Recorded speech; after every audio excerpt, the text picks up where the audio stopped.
industry will descend on Parliament today to highlight the desperate situation facing the sector. Now, Luton-based EasyJet and TUI are among the companies taking part, along with lots of travel agents. They want the government to allow international travel to return safely while bringing forward a package of financial support. Julia Lobusi from Hertfordshire is the CEO of the Advantage Travel Partnership, the UK's largest independent travel agent group. Now, she'll be at the demonstration in Parliament today, and we can speak to her now. Good morning to you, Julia. Hi, good morning, Andy. Thanks for joining us. So tell us more about why this day of action has been organised then. Yeah, thank you. Andy, it's been sort of 18 months now that the industry's really faced a really tough time. We've really engaged with government, worked really closely with them through the Global Travel Task Force, ensuring that we can put together or help them put together a framework that will allow international travel, when the time was right, to resume safely and in a risk-managed manner, as we know through the traffic light process.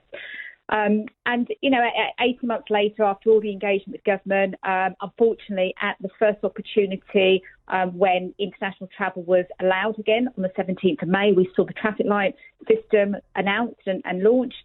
And really, the government did not allow the framework to be implemented in the manner that it set out. So its own policy that it pulled together, that it spent months and months and months putting together, wasn't allowed to resume. And therefore, the industry and consumers, we all saw those signs of customers in Portugal when they were told they could go and then they had to come back, facing, more hardship, more difficult times, more confusion. And we're at a stage now where actually businesses are really at the end of their tether. I mean, you talked about TUI. Obviously, they've joined the legal process.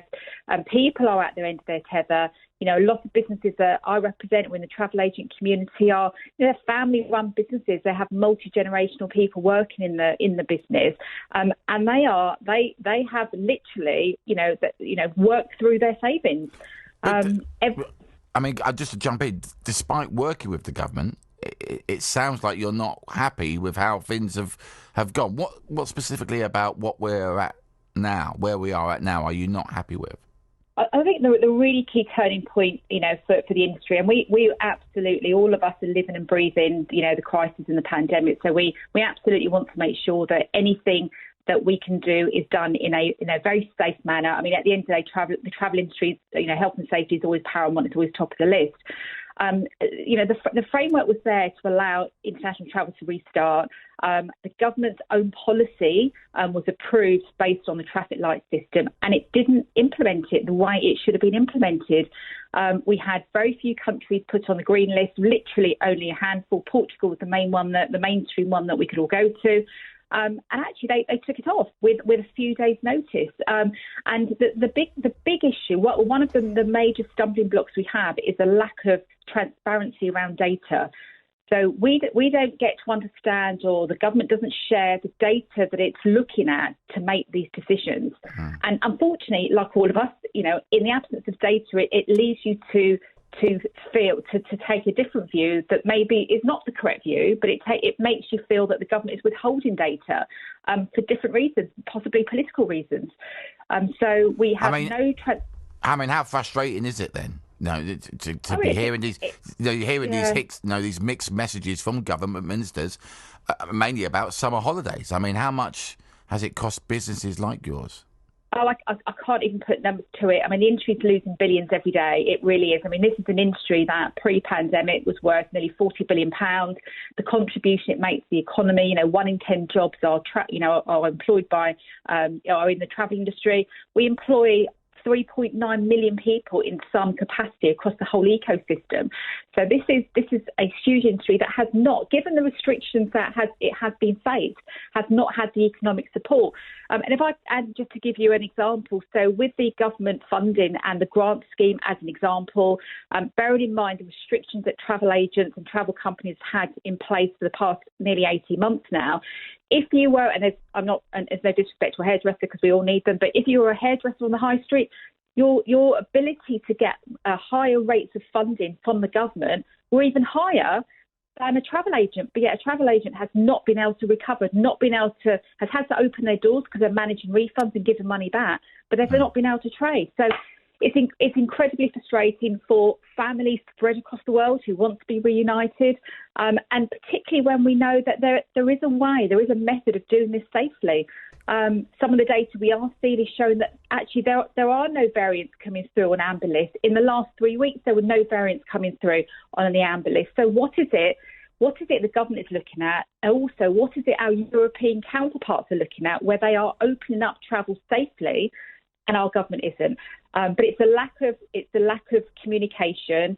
My last point on this is TUI. I mean, the world's largest company, talked yesterday at a travel conference that they've not even been given the courtesy of having a meeting with the Chancellor or even with Boris Johnson himself. This is the world's largest company. And when we're seeing government ministers, travelling without having to quarantine, and now potentially VIPs allowed to visit the UK for the Euro football games, does it seem like there are different rules for some people? And does that feel fair?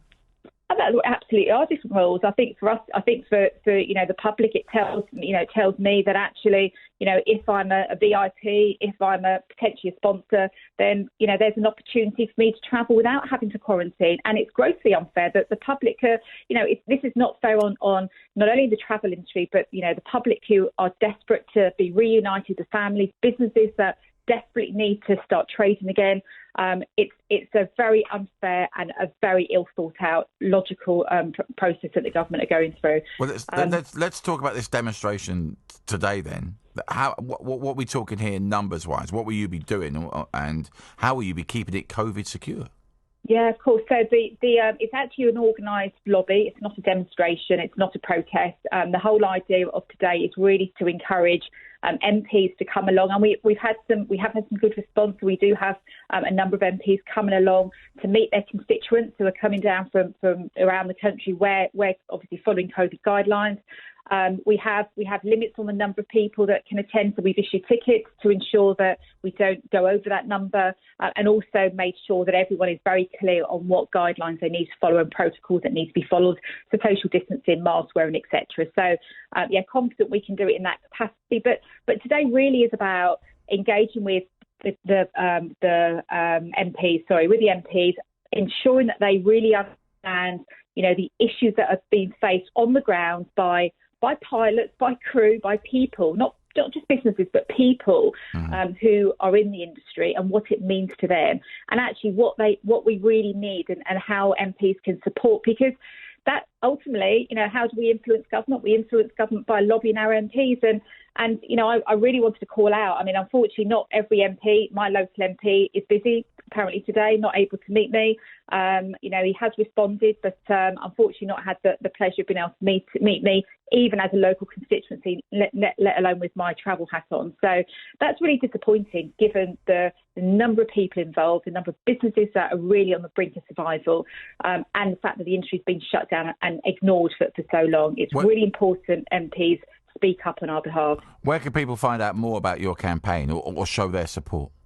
If they go on to, actually now, I mean, it's trending pretty widely. So if they go into Travel Day of Action, they'll find all the information there. We do have the power of social media nowadays, Andy. We do have a Twitter storm happening at 2:00 today.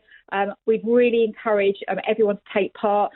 This is about the industry wanting to restart, trade its way out of the crisis in a very safe, risk-managed way, and help support the thousands and thousands of people whose jobs are on the line. I mean, there's a lot of news stories in the papers this morning, and it's being muted. By hearsay and what you hear, that August could be, it could be all lifted in August. Is that soon enough for you, or would you prefer it? Not at all. Not at all. I mean, I'd ask anyone to think about, imagine if you had no income whatsoever for 18 months. And you had no government support to help compensate for that. And not only that, you were refunding and giving back every bit of money that you'd earned for a year before that, because people book in advance. And actually, when you start thinking about how the industry works, this isn't actually, for me, it's not about people going on holidays. That is the last thing I talk about and I think about. This is about an industry in crisis and people that work in the industry that are desperate for support, and that have been completely forgotten. Julia, I really appreciate your time, and thank you so much for joining us on the show this morning. Thank you, Andy.